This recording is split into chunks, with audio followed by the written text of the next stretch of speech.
Kita satu di dalam doa. Bapa, kami mengucap syukur buat pagi hari ini Tuhan, kami masih diberikan kesempatan oleh Engkau Tuhan untuk kembali bersekutu pagi hari ini Bapa. Kami percaya Tuhan ada sesuatu yang baru yang Tuhan mau nyatakan di tengah-tengah kami melalui kebenaran firman Tuhan pagi hari ini.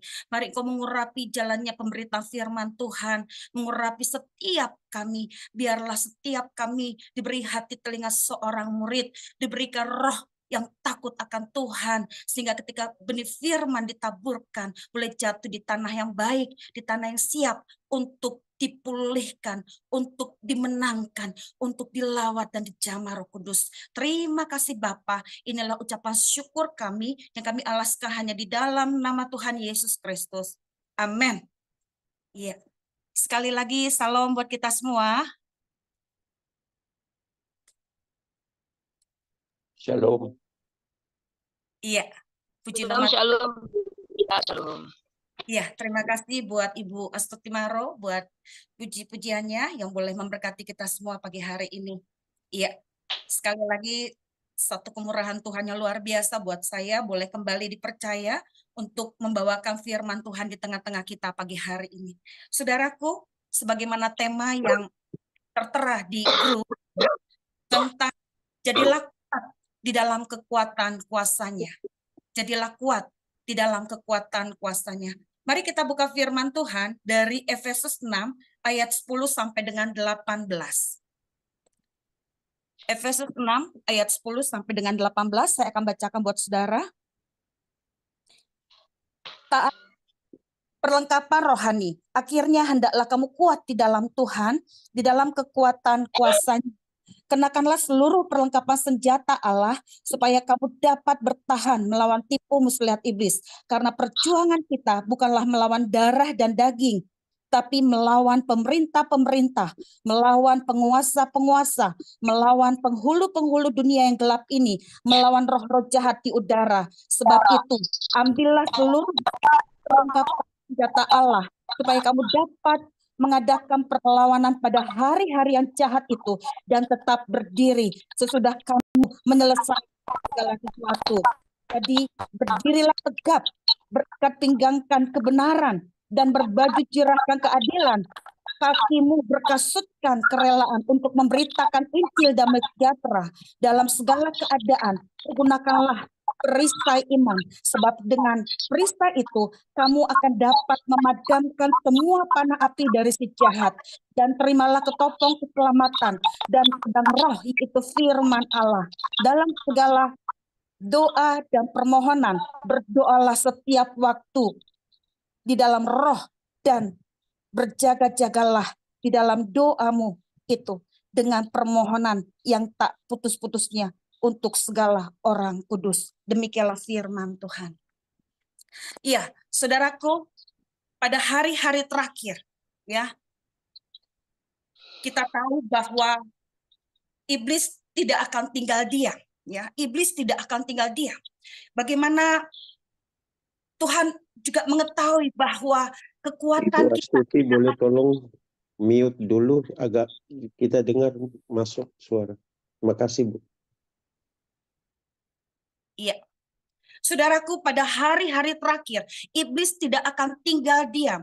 Dia akan berusaha dengan berbagai cara untuk menghancurkan anak-anak Tuhan, untuk menghancurkan hamba-hamba Tuhan, untuk menghancurkan gereja-gereja Tuhan. Ya, iblis tidak akan tinggal diam. Dia tahu benar bahwa waktunya sudah sangat-sangat singkat. Dia akan berbagai cara bagaimana iman kita menjadi lemah, bagaimana iman kita menjadi padam, bagaimana iman kita akhirnya menjadi undur dari hadapan Tuhan. Pada hari-hari terakhir akan banyak yang resign dari imannya. Yohanes 6 ayat 66. Nah, inilah yang saya mau angkat di tengah-tengah kita pagi hari ini. Bagaimana supaya kita tetap kuat dalam mengiring Tuhan sampai di garis akhir. Efesus 6 ayat 10 mengingatkan kepada kita, akhirnya hendaklah kamu kuat di dalam Tuhan, di dalam kekuatan kuasanya. Ini juga merupakan ayat CD saya, saudara. Ya, saya bersyukur saya mendapatkan firman Tuhan ini, dan firman Tuhan ini menjadi rema dalam perjalanan pengiringan saya kepada Tuhan.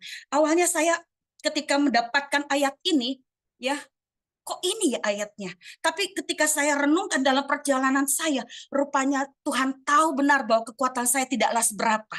Demikian pula dengan kita. Kekuatan kita tidaklah seberapa, karena memang kekuatan kita terbatas.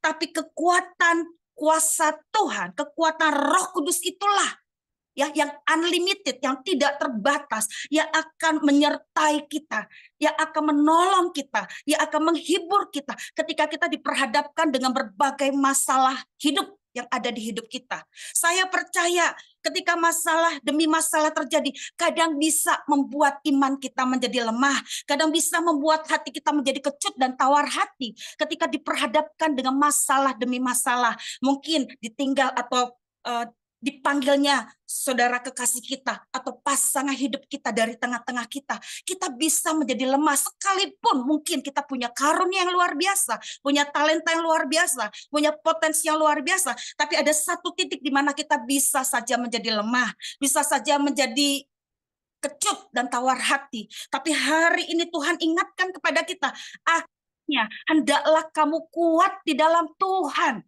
di dalam kekuatan kuasanya. Roh Kuduslah yang akan menolong kita. Roh Kuduslah yang akan menghibur kita. Roh Kuduslah yang akan menyertai kita. Karena tahu benar bahwa kekuatan kita tidaklah seberapa. Ya, ada poin-poin penting bagaimana kita tetap kuat dalam mengiring Tuhan. Tidak menjadi lemah dan putus asa. Tidak menjadi kecut dan tawar hati. Ketika segala sesuatu Tuhan izinkan. Tuhan izinkan terjadi di tengah-tengah kita. Apa yang harus kita bangkitkan, apa yang harus kita semangati di dalam diri kita, di dalam Kristus Yesus Tuhan. Ada poin-poin penting yang saya akan bagikan di tengah-tengah kita, ya. Tapi sebelum saya masuk dalam poin-poin ini, ingatlah 1 Petrus 2 ayat 9, ya, sebagaimana visi daripada The Chosen One Ministry, ya. Tetapi kamulah bangsa yang terpilih, imamat yang rajani, bangsa yang kudus, umat kepunyaan Allah sendiri, supaya kamu memberitakan perbuatan-perbuatan yang besar dan dari Dia yang telah memanggil kamu keluar dari kegelapan kepada terangnya yang ajaib.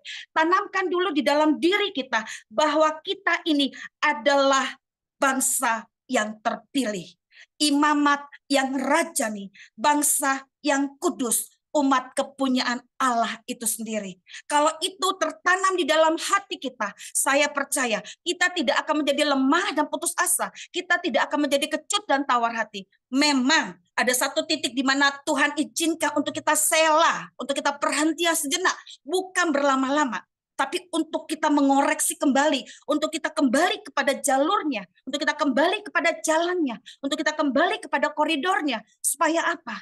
Supaya kita bangkit dan bersinar bagi Tuhan dan kerajaannya.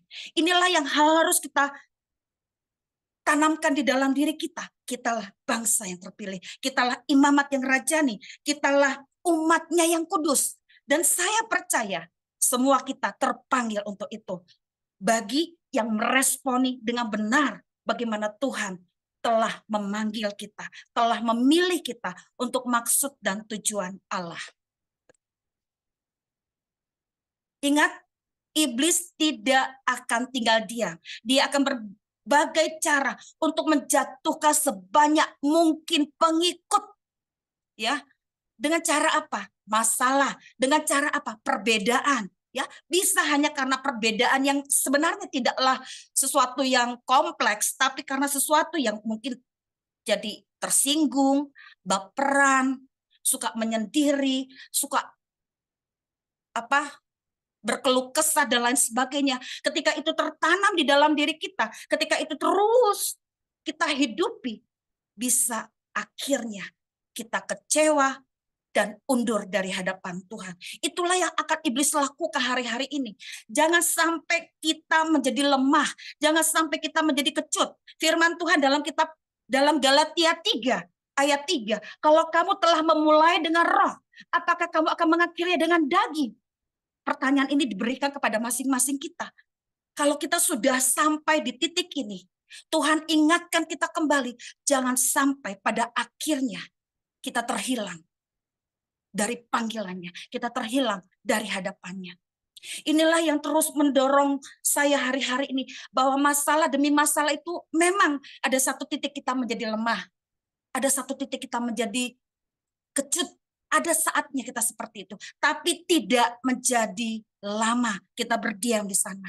Tapi ketika itu kita pakai untuk sela, untuk perhentian sejenak, untuk kita ingat-ingat kembali bagaimana Tuhan telah memanggil dan memilih kita. Nah, ada 3 poin penting bagaimana supaya kita ya tetap kuat dalam mengiring Tuhan sampai akhir. Yang pertama yaitu perisai iman di ayat 16 ya. Perisai iman. Saya akan bacakan buat saudara di ayat 16. Dalam segala keadaan, pergunakanlah perisai iman. Sebab dengan perisai itu, kamu akan dapat memadamkan semua panah api si jahat. Saudaraku, saya percaya iman yang akan membangkitkan kita ketika kita diperhadapkan dengan masalah. Kita punya iman bahwa Yesus yang akan menyertai saya, bahwa Yesus yang akan menolong saya, bahwa Yesus melalui Roh-Nya yang kudus akan membangkitkan semangat dan gairah untuk kita terus melayani Tuhan, untuk kita terus menggenapi apa yang menjadi visi misinya Tuhan, untuk kita terus bergerak dan melaju dalam kehendak dan rencana Tuhan, bersinergi. Ya, iman ini harus dipupuk, saudara. Iman ini harus dibangkitkan. Iman ini harus dibaharui, di-upgrade. Makanya harus kita punya secara vertikal bagaimana waktu teduh kita bersama Tuhan, dan horizontal melalui komunitas yang ada di tengah-tengah kita dan dengan saudara-saudara seiman kita. Bahkan di Ibrani katakan, janganlah kamu menjauhkan diri dari pertemuan-pertemuan ibadah. Ya, janganlah kita menjauhkan diri dari pertemuan-pertemuan ibadah. Sebisa mungkin itu yang harus mendorong dan menyemangati kita supaya roh kita, supaya iman kita bangkit. Ketika ada masalah, kita dengan iman melangkah. Kita dengan kekuatan yang penuh kita melangkah bersama Tuhan.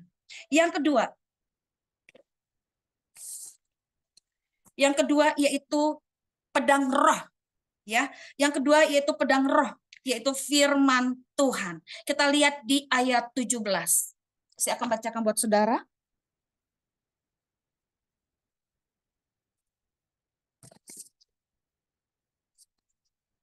Efesus 6 ayat 17. Dan terimalah ketopong keselamatan dan pedang roh, yaitu firman Allah. Saudaraku, hari-hari ini Tuhan taruhkan di dalam hati saya untuk kita mendeklarasikan firman Tuhan. Bahkan ketika hari Minggu kemarin, dan itu menjadi titik balik saya, bahkan hari-hari ini, ketika mengangkat sakramen perjamuan kudus, kalau di tempat kami, di gereja kami itu ada deklarasi gitu ya. Nah, saya deklarasi dengan iman, saudara. Saya mengangkat sakramen perjamuan kudus itu dengan deklarasi. Ketika kita mendeklarasikan firman Tuhan, iman timbul dari pendengaran. Pendengaran akan firman Kristus. Ketika itu kita perkatakan dengan iman, itu jadi satu kekuatan yang luar biasa. Ini yang harus ada pada kita. Firman Tuhan harus terus kita perkatakan. Karena firman itu bisa membalikkan keadaan. Karena firman itu penerang langkah kita. Karena firman itu menjadi jaminan buat kita untuk kita tetap kuat dalam mengiringi Tuhan sampai akhir. Dan itu juga yang saya lakukan ketika menggarap GAP, generasi anak panah. Ada deklarasi, yaitu yel-yel GAP.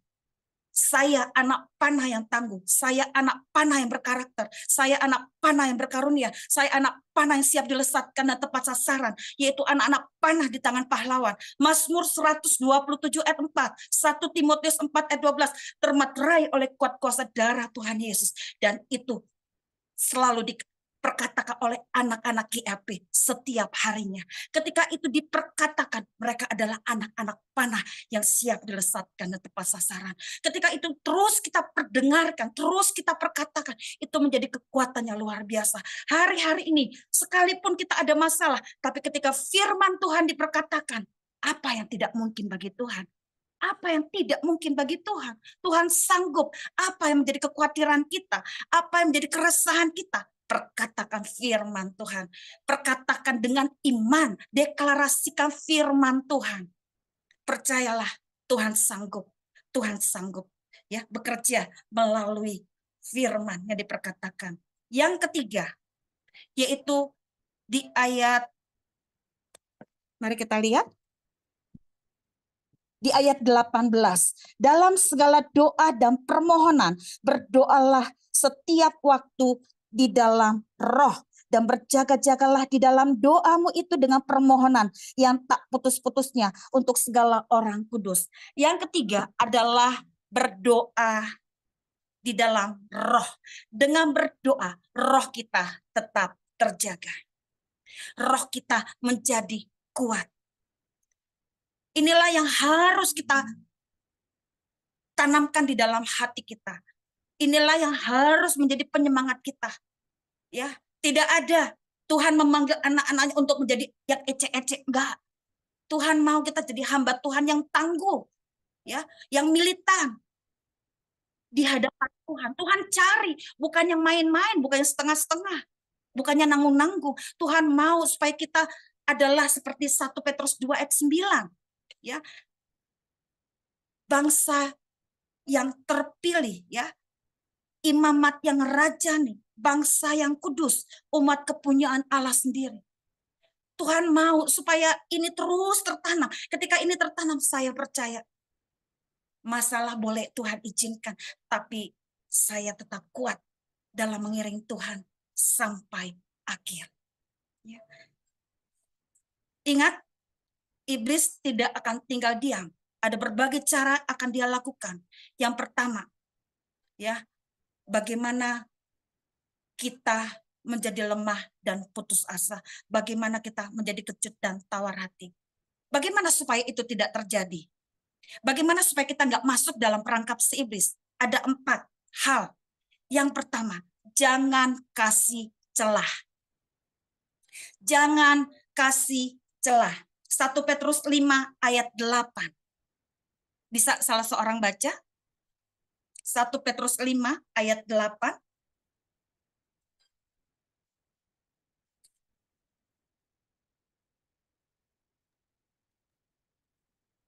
Satu Petrus 5 ayat 8 katakan, memang dahulu kamu adalah kegelapan, tetapi sekarang kamu adalah terang di dalam Tuhan. Sebab itu hiduplah sebagai anak-anak terang. 1 Petrus 5 ayat 8. Sadarlah dan berjaga-jagalah, lawanmu si iblis berjalan keliling sama seperti singa yang mengaum-ngaum dan mencari orang yang dapat ditelannya. Iya. Saudaraku, jangan kasih celah. Kita harus dalam kekuatan penuh.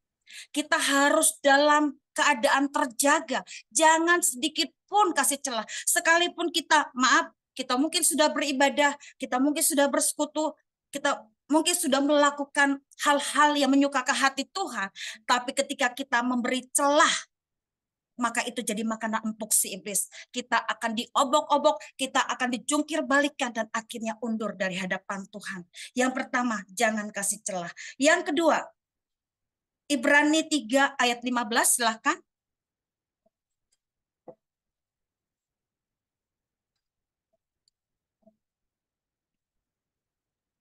Ibrani 3 ayat 18 ya. Iya, Ibrani 3 ayat 15. Ayat 15 ya, 15. Tetapi apabila pernah dikatakan pada hari ini, jika kamu mendengar suaranya, janganlah keraskan hatimu seperti dalam kegeraman. Iya, yang kedua adalah jangan keraskan hatimu. Ketika Roh Kudus berbicara, biarlah kita memiliki hati yang lemah lembut, hati yang rendah hati untuk menerima firman-Nya, untuk menerima prosesnya, untuk menerima bagian dari apa yang ditentukan atas orang-orang kudusnya. Ya, yang kedua, jangan keraskan hatimu. Yang ketiga, Yohanes 15 ayat 5. Silakan. Yohanes 15 ayat 5. Yohanes 15 Ya. ayat 5. Akulah pokok anggur dan kamulah ranting-rantingnya. Barang siapa tinggal di dalam aku dan aku di dalam dia, ia berbuah banyak, sebab di luar aku kamu tidak dapat berbuat apa-apa. Ya, yang ketiga adalah jangan pakai kekuatan kita sendiri. Jangan pakai kekuatan kita sendiri. Seperti tadi di awal, karena kekuatan kita terbatas. Tapi biarlah kita terus melekat pada pokok anggur itu sendiri yang adalah Yesus. Untuk kita senantiasa disegarkan jiwa kita, dipuaskan dahaga kita, ya, supaya kita tetap kuat, ya. Jangan sampai kita pakai dengan kekuatan kita sendiri. Yang keempat, yang terakhir, yaitu Efesus 5 ayat 1, yaitu jangan jadi pemberontak, tapi jadilah penurut Allah. Ya, jadi inilah poin-poin yang Tuhan ingatkan untuk kita tetap kuat, ya, di dalam kekuatan kuasa-Nya, di dalam pengiringan kita kepada Tuhan, di dalam kita melayani Tuhan, di dalam kita memenuhi panggilannya, di dalam kita menjalani kehidupan kita sebagai anak-anak Tuhan, sebagai hamba-hamba Tuhan, sebagai gereja-gereja Tuhan. Mari kita berjuang sungguh-sungguh. Dan inilah sebagai ayat penutup buat kita semua untuk kita percayalah bahwa inilah yang Tuhan taruhkan bagi kita orang-orang kudusnya. Yaitu Kolose 1 ayat 12. Kolose 1 ayat 12. Silakan salah seorang baca. Kolose 1 ayat 12. Dan mengucap syukur dengan sukacita kepada Bapa yang melayakkan kamu untuk mendapatkan bagian dalam apa yang ditentukan untuk orang-orang kudus di dalam kerajaan terang. Iya, dan mengucap syukur dengan sukacita kepada Bapa yang melayakkan kamu untuk mendapat bagian dalam apa yang ditentukan untuk orang-orang kudus di dalam kerajaan terang. Ya, dan 1 Korintus 15 ayat 58. Ya. Coba silakan. 15 ayat 15 ayat 58. Ayat 8 ya. 8. Dan yang paling akhir dari semuanya, ia menampakkan diri juga kepada Bukan, Kalau Bu. Bu, salah Bukan. satu Korintus Jadi lelahmu 15 dalam Tuhan ayat tidak 8. sia-sia. Ya. Karena itu saudara-saudaraku yang kekasih, berdirilah teguh, jangan goyah. Giatlah selalu dalam pekerjaan Tuhan, sebab kamu tahu bahwa dalam persekutuan dengan Tuhan, jeripayamu tidak sia-sia. Iya. Amin. Ayat ini menjadi rema di tahun 93, ya. Ketika dalam pencarian pasangan hidup pada waktu itu, ya. Puji nama Tuhan, saya akan mengulang kembali bagaimana kita tetap kuat dalam mengiring Tuhan sampai akhir. Ya, percayalah kalau dengan kekuatan kita tidak akan mampu, tapi dengan kekuatan Roh Kudus-Nya yang ada pada kita, yang akan mendorong, yang akan menolong, yang akan menghibur dan menyertai kita untuk kita tetap kuat ya dalam pengiringan kita kepada Tuhan. Ya, ada 3 poin penting bagaimana supaya kita tetap di dalam kekuatan kuasa-Nya, yaitu kita harus menggunakan perisai iman. Ya, iman ini dapat memadamkan semua panah api si jahat. Iman ini dapat membalikkan keadaan yang mustahil menjadi tidak mustahil, yang tidak mungkin menjadi mungkin. Ya, yang kedua yaitu pedang roh, yaitu firman Tuhan. Firman ini harus kita deklarasikan. Firman ini harus kita perkatakan, karena dengan kita memperkatakan firman Tuhan, kita kembali disemangati, dikuatkan, disegarkan. Ya, yang ketiga yaitu berjaga-jaga di dalam doa. Ya, jangan pernah kita berhenti berharap, jangan kita berhenti percaya, ya, karena kalau kita berhenti pupuslah, ya, apa yang sudah kita pupuk yang selama ini menjadi sia-sia.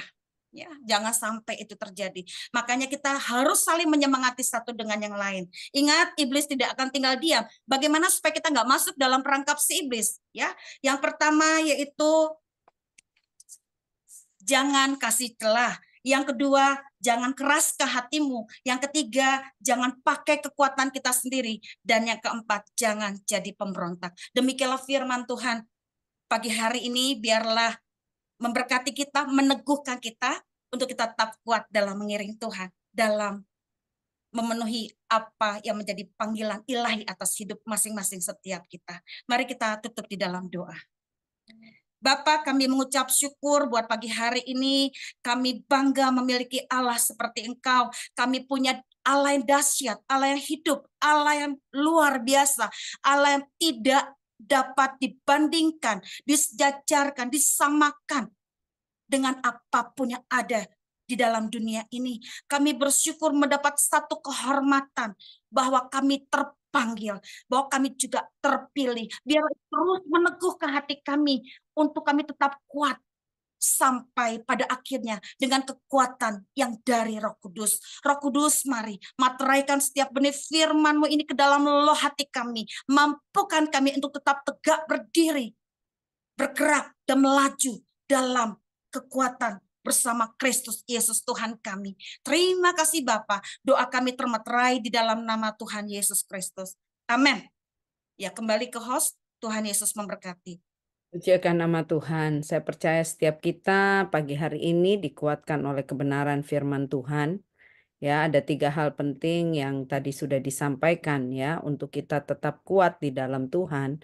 Yang pertama yaitu kita harus pakai. Yang pertama ada 3 hal ya yang membuat kita kuat di dalam Tuhan. Pakai perisai iman. Perisai iman itu harus digunakan dalam segala keadaan. Mau keadaan baik, keadaan tidak baik, tetap iman kita harus tetap kuat karena itu perisai. Ya, mempercayai Tuhan dalam segala waktu. Memang ini tidak mudah, tapi itu yang menjadi perlindungan buat kita. Ya, senjata yang menjadi perlindungan buat kita. Kita gunakan perisai iman dalam segala keadaan, segala waktu. Lalu kemudian yang kedua, deklarasikan firman Tuhan. Karena firman Tuhan itu adalah pedang roh. Ya, ini senjata perlawanan yang Tuhan berikan buat saya dan saudara. Tadi deklarasikan. Ya, terus kemudian yang ketiga, kita harus berjaga-jaga, berdoa di dalam roh. Ya, karena lawan kita ini seperti singa yang mengaum-ngaum ya, berjalan di sekeliling kita. Oleh sebab itu, kita harus berdoa berjaga-jaga di dalam doa kita yang dengan permohonan yang tak putus-putusnya. Ya, lalu kemudian ada 4 hal yang saya catat di sini untuk kita tidak terperangkap dalam jebakan iblis ya. Yang pertama itu adalah jangan membuka celah.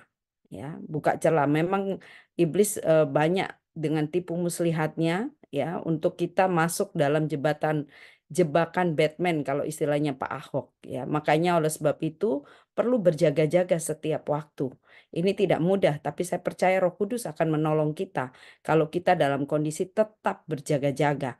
Lalu kemudian yang kedua, jangan keraskan hati. Kalau firman Tuhan datang kepada kita jangan keraskan hati. Kita perlu merendahkan hati, melembutkan hati, taat kepada kebenaran firman Tuhan. Justru waktu kita tunduk kepada Allah, justru itu kekuatan kita untuk bisa melawan iblis.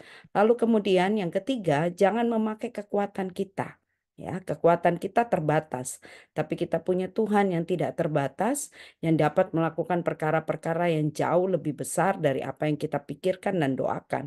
Dan kemudian yang keempat, yang terakhir, kita harus tunggu ya, yang keempat, kita harus jangan memberontak, ya, tapi kita menjadi penurut-penurut Allah seperti anak-anak yang kekasih. Mungkin 4 hal ini yang kita harus lakukan dalam kehidupan kita ya, supaya kita tidak terjebak dalam jebakan iblis, ya. Lalu kemudian ada 3 hal tadi yang sudah disampaikan untuk kita tetap kuat di dalam Tuhan. Mungkin ada rema firman Tuhan yang Bapak Ibu tangkap pagi hari ini, bahkan mungkin ada kesaksian-kesaksian bagaimana saudara bisa menang ya dalam pergumulan yang dihadapi. Silakan Ibu Stefani. Shalom semuanya, terima kasih Ibu Pendeta Ria. Ini benar-benar membuat Shalom. kita semakin kuat lagi ya. Karena yang tadi dibicarakan ya di Efesus itu kita tiap hari harus lakukan. Karena memang tiap hari kita tuh perang dengan perang roh ya. Banyak kata-kata negatif yang kita dengar. Ya, itu dari manapun, lo bisa dari keluarga, dari suami, dari anak-anak, atau dari istri, itu bisa aja. Tetapi ya ini yang tadi seperti dibilang ya, harus kembali ke firman Tuhan, karena itu pedang roh itu firman Tuhan. Itu benar sekali ya. Jadi kalau misalnya, contohnya ya, saya mengalami kegelisahan, kekhawatiran ya. Karena kan tiap tahun saya divonisnya tuh cuma tinggal hidup 6 bulan lagi ya. Hampir tiap tahun begitu. Kalau saya tidak kembali ke firman Tuhan yang terus menguatkan saya, jangan khawatir, jangan gelisah, apapun yang menjadi ujianmu, apapun yang menjadi pencobaan itu kamu boleh tanggung karena kamu bersamaku. Nah, kalau kita nggak terus memperkatakan firman Tuhan, kita nggak hanya memperkatakan ya, meresapi firman Tuhan, kita nggak melakukan firman Tuhan, tentunya hidup saya akan penuh dengan ketakutan, kegelisahan. Saya akan fokus dengan seluruh sakit penyakit saya, problem saya. Ini nih benar-benar luar biasa. Tuhan udah nyatakan di dalam Efesus bagaimana kita bisa bertahan. Kita bisa bertahan itu juga turut dengan rencananya, turut dengan kehendaknya. Karena kalau kita nggak turut dengan rencananya, turutnya pakai keinginan sendiri, pada satu saat kita lelah. Dan pada satu saat kita nggak punya pengharapan. Itu bahaya sekali. Sementara Tuhan sudah memberikan kita Roh Kudus, Tuhan sudah memberikan satu pengharapan, dan iblis nggak suka kita itu terus berharap kepada Tuhan. Iblis ingin kita undur dari anak-anak Allah, lalu kita percaya kepada diri kita sendiri. Dan ini sangat mengerikan kalau kita percaya dengan diri kita sendiri, kemampuan kita sendiri. Sampai kapan kita bisa menyadari kalau diri kita sendiri nggak mampu? Sekarang untuk orang-orang yang berpenyakit kanker, itu kalau dia tidak mengandalkan Tuhan dan mengandalkan diri sendiri, dia mengandalkan uangnya sendiri. Dia mengandalkan kekuatannya sendiri. Sampai kapan bertahan? Saya udah bilang, kalau penyakit kanker itu uangnya yang harus diberikan untuk treatment itu nggak ada habisnya. Mungkin bisa jual rumah, bisa jual diri kali ya. Soalnya harganya treatment itu mahalnya setengah mati. Tetapi kalau kita hanya mengandalkan kuasa daripada keuangan kita sendiri, nggak mampu. Sungguh. Tetapi kalau kita mengandalkan pemeliharaan Tuhan, penyertaan Tuhan, itu nggak ada habis-habisnya. Dan yang kita rasakan hanya sukacita. Sehingga kita bertahan untuk tetap bersyukur. Ini saya alami juga. Itu luar biasanya Tuhan yang memberikan kita itu, yang tadi di Efesus ya. Ada satu kasus juga teman saya ya.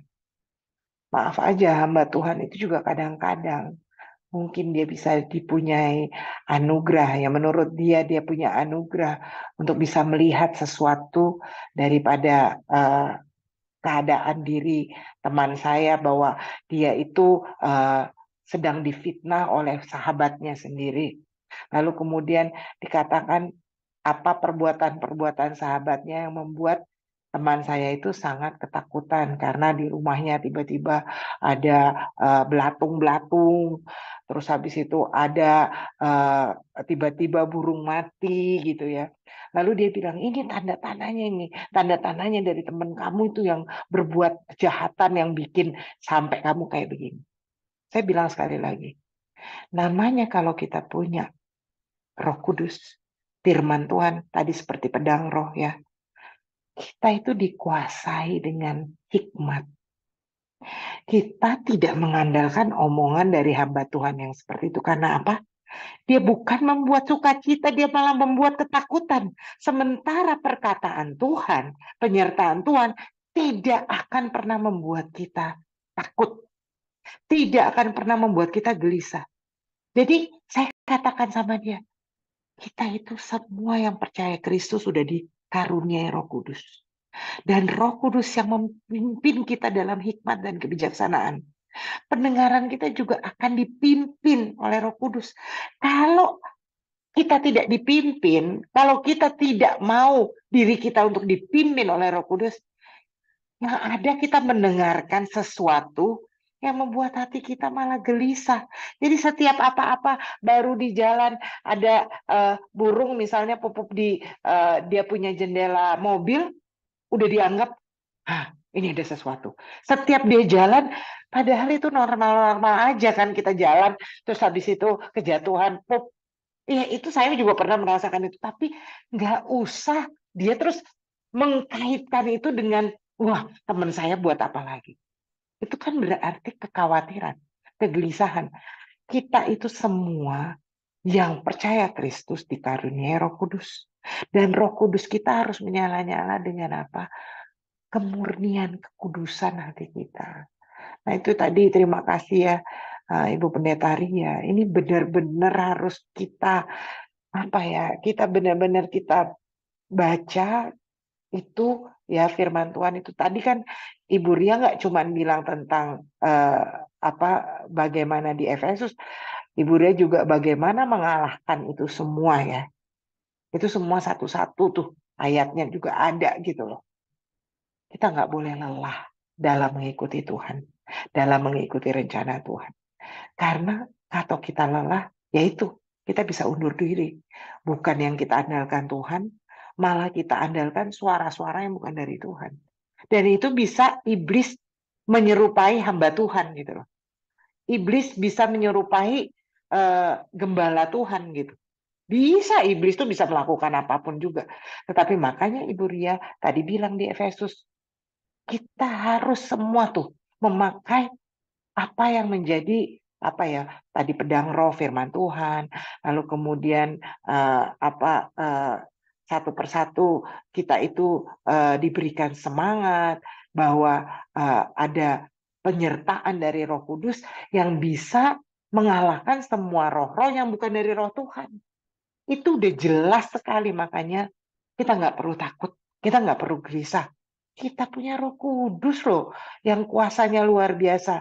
Tetapi Roh Kudus itu juga memberikan hikmat. Jangan karena punya kuasa Roh Kudus yang luar biasa, kita ingin menyembuhkan diri kita sendiri. Kalau udah sakit, terus Rohku adalah Roh Kudus yang akan menyembuhkan. Jadi dia nggak ke dokter sama sekali. Akhirnya terlambat. Jangan salah. Roh Kudus itu roh yang memberikan kita damai. Roh yang memberikan kita hikmat. Roh yang memberikan kita sukacita. Itu Roh Kudus kita yang luar biasa yang dikaruniakan Tuhan kepada kita. Ya, ini saja yang saya mau mantapkan lagi. Terima kasih banyak Ibu Ria.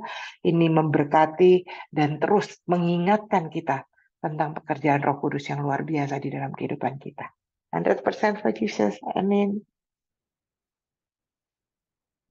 Ya, saya kembalikan kepada Ibu. Ya, terima kasih Bu Stefani yang menguatkan setiap kita ya. Tadi Madam sampaikan itu bukan pendeta, dia dukun. Ya, dia bukan hamba Tuhan ya. Kalau hamba Tuhan pasti dia membawa kabar yang dari sorga yang memberikan damai sejahtera, memberikan kekuatan, memberikan penghiburan. Ya, orang mendengar itu mendapat kasih karunia daripada Tuhan, bukan melemahkan ya. Makanya kita perlu hati-hati. perlu diperlengkapi oleh kebenaran firman Tuhan, dan tadi ya harus mau dituntun oleh Roh Kudus. Roh Kudus itu roh yang membangkitkan kekuatan, kasih dan ketertiban. Bahkan kalau dalam terjemahan lain, ketertiban itu membuat pikiran sehat, nalar kita jadi benar gitu ya. Itu Roh Kudus ya. Puji Tuhan. Mungkin yang lain bisa menyampaikan kesaksian lewat kebenaran firman Tuhan pagi ini. Ada Bapak Ibu? Oh, ini ada satu lagi yang angkat tangan ini. Madam, ya silakan Ibu Madam cantik. Priti. Iya, dari Perancis ini. Tengah malam ini masih mata terang. Shalom, shalom. Karena Shalom. Sister Fani bicara, saya tidak mau ketinggalan juga. Tapi semoga tidak kelempar ini. Haleluya. Baik, kuatlah di dalam kekuatan kuasanya. Itu yang perlu digarisbawahi. Karena terkadang, ya itu tadi, hamba Tuhan bisa jadi dukun karena dia tidak mengandalkan kuasa Tuhan yang bekerja di dalamnya. Dia pikir kalau menyembuhkan orang, dia pikir itu karena kekuatannya kah? Padahal itu semua asalnya daripada Tuhan. Terima kasih buat mengingatkan kita bahwa di dalam peperangan ini kita tidak sedang dalam peperangan loh. Kalau orang Prancis istilahnya combat spiritual, jadi sedang ada peperangan rohani, ya. Karena lawan kita bukan darah dan daging, lawan kita itu penguasa-penguasa di udara, bahkan tidak kelihatan. Bahkan spirit kita sendiri saja itu bisa jadi lawan kita di dalam kita berjuang. Jadi firman Tuhan itu bisa menguatkan kita semua ya di dalam kita berjuang dalam dunia ini. Kenapa saya angkat bicara? Karena tadi si Stefani menyinggung tentang orang sakit kanker ya. Tadi kebetulan ini atas izin Tuhan saya ketemu dengan seorang ibu. Dia lemah sekali. Aduh, angkat 2 lagi tas ya. Ternyata dia baru keluar dari rumah sakit, baru habis di kemo. Dan dia telepon anaknya, dia telepon saudaranya, tidak ada yang mau datang untuk mengambil dia. Akhirnya apa yang terjadi? Saya kok digerakkan Tuhannya. Kenapa Ibu? Saya boleh bantu bawa tasnya, naik ke metro, metro itu trennya. Terus dia bilang, iya tolong. Kenapa Ibu? Dia bilang, saya kanker payudara. Saya baru saja keluar dari rumah sakit di kemo. Saya bilang, keluarganya mana Bu? Kok nggak ada yang ngantarin? Terus dia bilang, ya tidak ada lagi mereka yang peduli ke saya. Kalaupun saya harus mati saat ini, saya mati saat ini. Saya bilang, tinggal di mana? Dia tunjukkan satu alamat, Eskirol. Terus dia bilang, kenapa kamu begitu rela? Saya bilang, saya ingat ada sahabat saya juga yang sedang sakit kanker. Tapi dia tidak pernah tinggal diam walaupun dia sakit. Dia bilang, saya semangat kalau begitu. Dia bilang, dia stadium berapa? Saya bilang, stadium akhir. Sudah 5 tahun yang lalu dia divonis. Ibu stadium berapa? Dia bilang, saya stadium 3. Terus itu saya bilang, Ibu belum ada apa-apanya. Dia stadium 4 loh. Tapi masih semangat. Saya kasih tunjuk fotonya si Stefani. Terus dia bilang, aduh ini sehat sekali. Kalau saya bisa ketemu ya orangnya. Saya bilang, nanti kalau Tuhan berkenan dia datang. Terus itu saya antarlah ke alamatnya. Belum sampai di alamatnya dia hampir terjatuh. Nah kalau saya nggak mau bertanggung jawab sendiri kalau ada apa-apa di jalan karena dia sudah loyo sekali. Nanti saya kirim fotonya di grup ya. Bisa lihat fotonya ibu itu. Terus itu akhirnya ada barman yang telepon kayak 911. Kalau di sini 115 ya. Jadi diteleponlah. Akhirnya datang orang itu terus bilang, siapa yang tadi tolongin ibu ini? Terus dia tunjuk ibu itu, dan ibu itu pasti orang Kristen. Dia punya teman loh yang sakit kanker, makanya dia tahu kalau saya sakit kanker. Sebenarnya saya bilang, saya tidak tahu kalau dia sakit kanker, cuma dia lemah, jadi saya tolongin. Terus itu yang dokternya yang datang atau yang 911-nya itu bilang begini, terima kasih ibu. Kalau ibu tidak antarin, ibu ini sudah mati tadi. Tapi itulah, kita ketika ada suara Tuhan yang meminta kita untuk menolong orang lain, jangan pedulikan sekitar kita. Kalau Tuhan yang nyuruh, pasti Tuhan tanggung jawab kok. Akhirnya mereka berterima kasih dan malah orang-orang itu yang kan ada 3 orang, mereka semua bilang, kata ibu itu ibu orang Kristen, gerejanya di mana? Saya mau datang ke gerejanya. Nah saudara, coba lihat ya, Kalau itu pekerjaan Tuhan, selalu pasti ada jiwa yang dibawa kepada Tuhan. Ya, jadi lakukan segala sesuatu. Jangan pikir kita lemah, kita nggak punya apa-apa. Ya, tapi karena kuasa Tuhan, justru dalam kelemahannya kitalah kuasa Tuhan itu nyata. Jadi saudaraku yang kekasih dalam Tuhan, saya mengartikan begini. Firman ini cocok sekali juga buat Stefan. Justru dalam kelemahanku Tuhan, saya masih bisa dipakai Tuhan untuk pergi kemana-mana, untuk bisa memberitakan firman kepada orang-orang. Nah, Ibu Ria juga kan selama ini di rumah mengurus generasi anak panahnya ya. Tapi inilah yang kubilang, ketika ada seorang ibu yang peduli dengan generasi, ya terutama generasi muda kita, itu adalah ibu-ibu yang kuat. Kenapa? Banyak sekali orang yang lost generation di sini. Mereka menjadi generasi-generasi LGBT. Itu sedih sekali loh di sini. Saudara-saudaraku, jadi Ibu Ria, teruskan. Generasi anak panah itu terus untuk Ibu kuatkan mereka, bina mereka, terutama secara spiritual, supaya mereka tidak salah arah. Ya, Ibu mungkin pikir dari mana dananya. Saya mau bilang sekali lagi, kalau kita ada di jalan Tuhan dan Tuhan berkenan atas apa yang kita lakukan, Tuhan sudah sediakan. Uang itu proyeknya Tuhan kok. Itu proyeknya Tuhan. Jadi jangan takut. Ambil spirit dari Stefani ya. Dia divonis dokter. Kamu besok tinggal sekian umurmu. Tapi apa dia takut? Enggak. Jalan terus. Jalan terus untuk memberitakan firman Tuhan. Malah ada satu pernyataan yang sampai hari ini membuat saya selalu mengatakan kepada orang.